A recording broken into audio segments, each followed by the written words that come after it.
She sank to her knees before the cold, unyielding pharmacy shutters, her baby Sep's hollow cries rattling her broken heart as strangers hurried past without a glance, until the distant growl of an engine marked the arrival of someone who would offer the medicine they so desperately needed.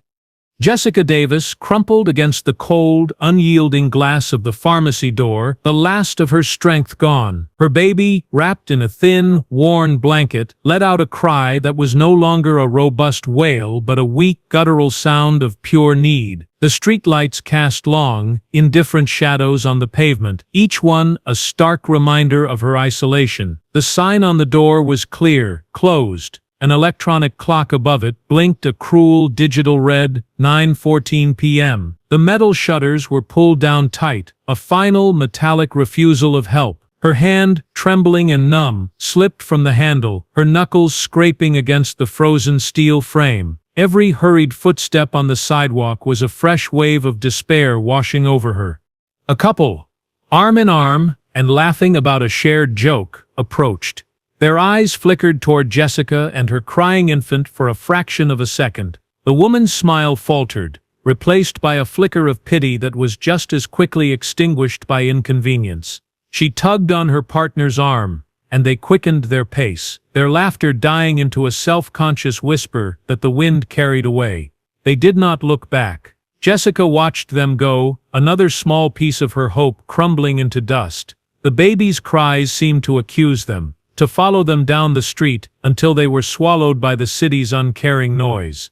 If only someone would see us, she thought, the words a frantic prayer in her mind. Not just look, but see. He's so small, he's so hungry. She had tried everything. She had spent her last few dollars on Formula 2 days ago, but it was gone now, and a fever had taken hold of his tiny body. He needed medicine. He needed nourishment. He needed a warmth she could no longer provide. Her own body was a traitor, shivering uncontrollably, her threadbare shawl offering no defense against the biting air that smelled of frost and exhaust fumes. Before we continue with the story, be sure to let us know where you're watching from and what time it is in the comments. We love learning about our viewers. Now let's get back to the story. A young man wearing large, expensive-looking headphones strode past, his head bobbing to a rhythm only he could hear. He was completely encased in his own world, his gaze fixed on the screen of his phone. He walked so close that Jessica could have felt the air move, yet he remained oblivious, a ghost passing through her reality. His ignorance was somehow worse than the couple's fleeting pity. It made her feel invisible, as if she and her child were nothing more than a glitch in the urban landscape, an unpleasant sight to be filtered out by technology and personal preoccupation. The baby's whimpers grew softer, more spaced out. A terrifying silence began to stretch between each choked sob. "No, no, please, not yet," Jessica begged silently, her chapped lips moving without sound. She fumbled with the blanket, trying to tuck it more securely around his gaunt limbs. His skin felt cold to the touch, and his breath was a shallow puff against her neck. Panic, cold and sharp, pierced through the fog of her exhaustion. This was no longer just about hunger, it was about survival, a countdown, measured in fading heartbeats. She had to do something, but her body refused to obey. Summoning a reserve of energy she did not know she possessed, Jessica tried to push herself up. Her muscles screamed in protest, and her vision swam with black spots. Her legs felt like water, and she slumped back against the door with a soft groan. The effort left her breathless, her heart hammering against her ribs like a trapped bird. Defeat was a physical weight pressing her down into the cold, dirty concrete. The world had become a blurry, hostile place, and she was failing her son in the most fundamental way. She had failed to keep him safe. She had failed to keep him warm. A woman in a neat wool coat, Mrs. Thompson, slowed her brisk walk as she drew near. She clutched a leather handbag to her chest, her expression a mixture of alarm and profound uncertainty. Her eyes met Jessica's for a long, agonizing moment. In that gaze, Jessica saw a flicker of human connection, a spark of empathy. But then the woman's eyes darted to her watch, and the connection was severed. "I have to go," Mrs. Thompson muttered to herself, her voice barely audible. "I'll be late." She turned and hurried away, her footsteps quick and decisive, as if fleeing a scene of a crime. The brief flash of hope made the subsequent darkness even more profound. Jessica's head fell back against the glass, a tear freezing on her cheek. The street was emptying now as the night deepened. The sounds of traffic grew more distant, the intervals of silence longer and more menacing. She pulled the baby closer, trying to shield him with the last of her body heat. His silence was the scariest sound of all. He was too weak to even cry now. She was losing him. The thought was a physical blow, knocking the last bit of air from her lungs. She looked down at his still, small face, pale in the harsh glow of the streetlights. His eyes were closed, his tiny chest barely moving. This can't be the end, she thought, a primal refusal rising within her. It can't end here, on a cold sidewalk, surrounded by people who would have helped if only it had been convenient. She wanted to scream, to shatter the silent indifference of the city, to force someone, anyone, to acknowledge their existence. She opened her mouth, but only a dry, rasping sound came out. The silence was broken, not by her own voice, but by her son's. With a sudden, surprising burst of energy, he let out a single, piercing wail. It was a cry of pure, undiluted agony that cut through the cold night air with the sharpness of broken glass. It was a sound that demanded to be heard, a final, desperate plea for life. It echoed down the empty street, a haunting testament to their plight, just as the distant hum of a powerful engine grew louder.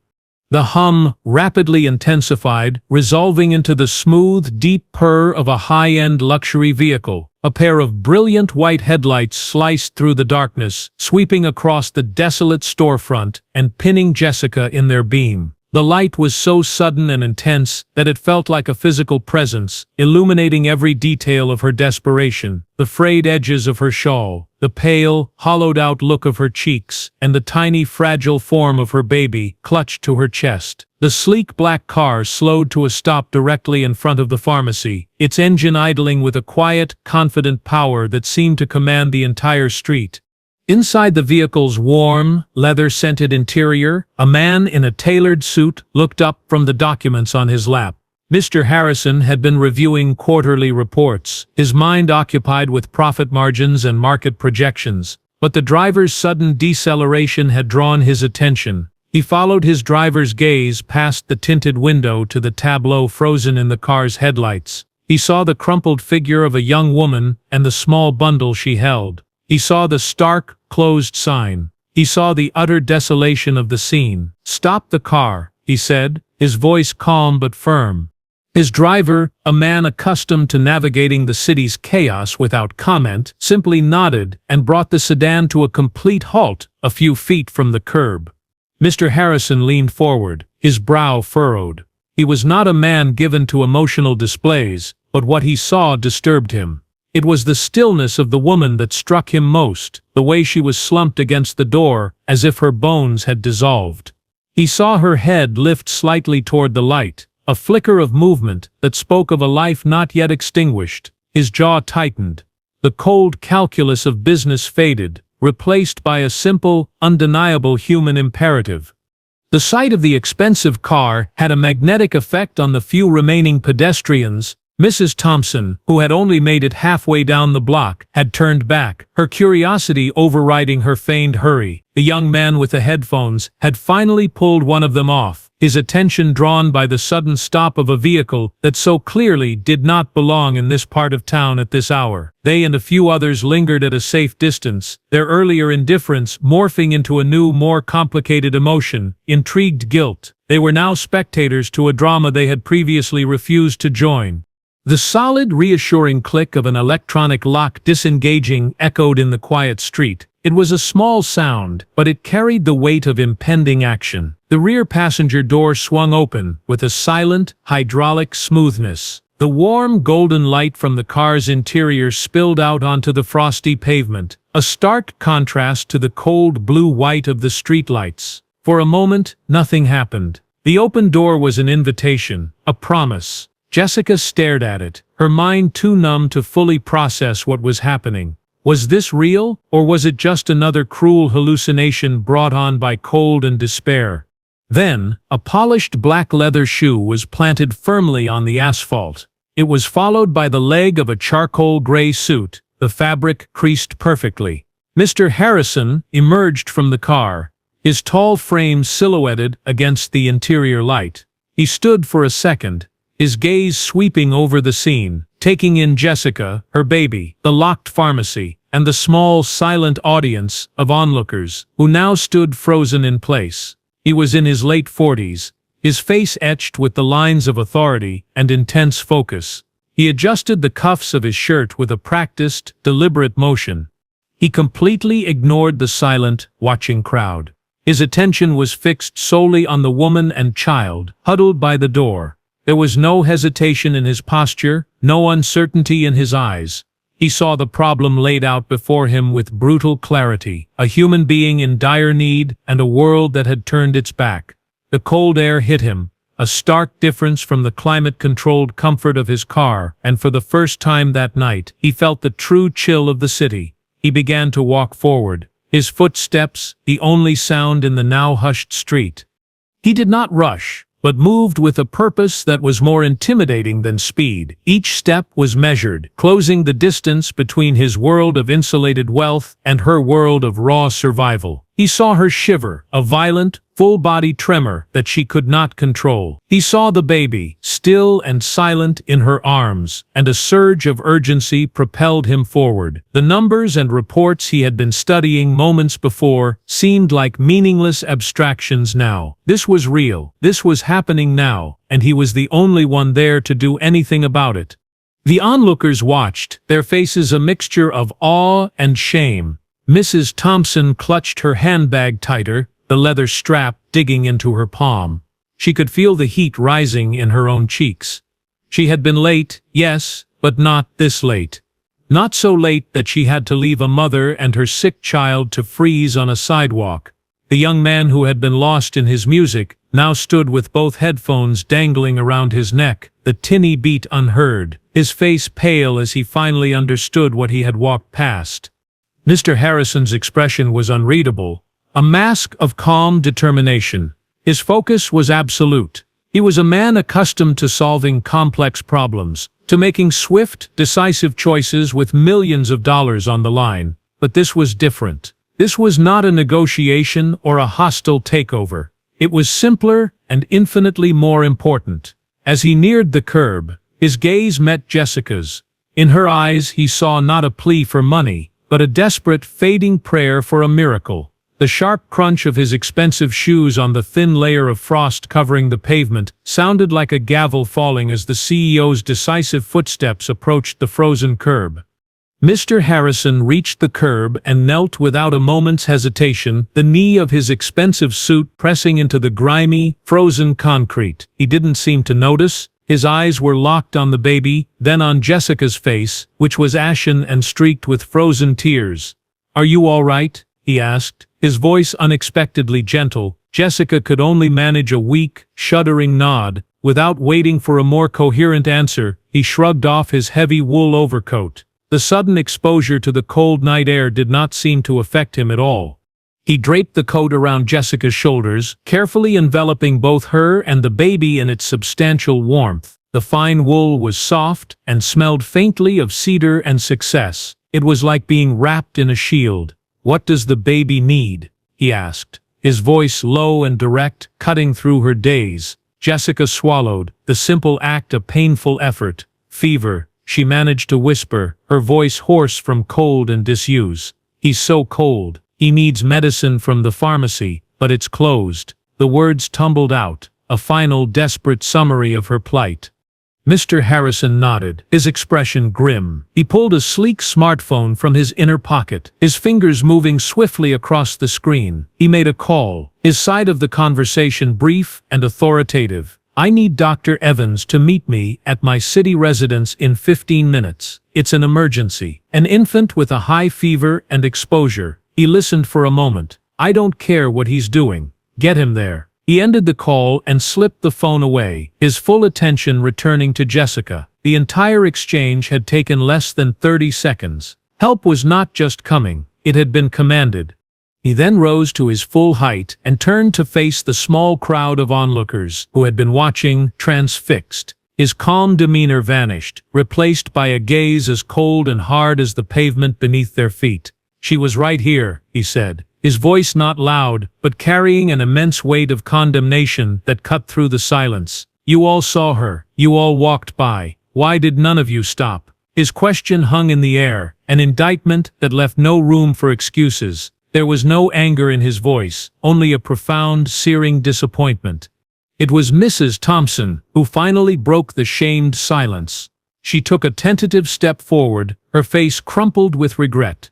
"I saw her," she stammered, her eyes welling with tears. "I would have done something, but I thought I was late for a dinner. It seemed so complicated. I'm so sorry." The young man with the headphones looked down at his feet. "I didn't even see her," he mumbled, his voice thick with self-reproach. "I was listening to music. I just walked right past." The excuses sounded hollow and pathetic, even to their own ears. Mr. Harrison did not offer them absolution. He simply held their gaze for another moment, letting the full weight of their inaction settle upon them, then turned his back on them as if they were no longer relevant. His driver had already opened the rear car door again and was standing by, waiting. Mr. Harrison gently placed a hand on Jessica's arm. "Come on," he said softly. "Let's get you and your son somewhere warm." He helped her to her feet, supporting her weight as she swayed, her legs still numb and weak. He carefully guided her across the short distance to the waiting car, moving with a patience that belied the urgency of the situation. He made sure she was settled comfortably in the plush leather seat, the heavy coat still wrapped securely around her and the baby, before closing the door with a soft, solid thud. He walked around to the other side and got in, the car's interior lights illuminating the scene one last time before the tinted window obscured the view. The small group of passers-by stood motionless, watching the car. The sleek black sedan pulled away from the curb as smoothly and silently as it had arrived. It disappeared down the street, its red taillights shrinking into the distance, leaving the onlookers alone in the cold. A heavy, unspoken shame settled over them. They did not speak to one another. One by one, they turned and walked away in different directions. The image of the woman and the CEO burned into their minds. Their hurry, their music, their self-absorption. It all seemed so trivial now. They would carry the memory of their failure to act long after the cold of the night had left their bones. Inside the silent, warm car, Jessica looked down at her son. Tucked into the deep, warm folds of the CEO's coat, a faint touch of color was returning to his cheeks. His breathing was still shallow, but it was steady. As she watched, his eyes flickered open for a moment, and a soft, contented sigh escaped his lips. The immediate, life-threatening danger had passed. Tears of pure, overwhelming relief streamed down Jessica's face, silent and warm. She held her baby close, enveloped in a stranger's kindness and the promise of a doctor just minutes away. She was safe. Her baby was safe. This was not the end of her story. It was the beginning of a new one.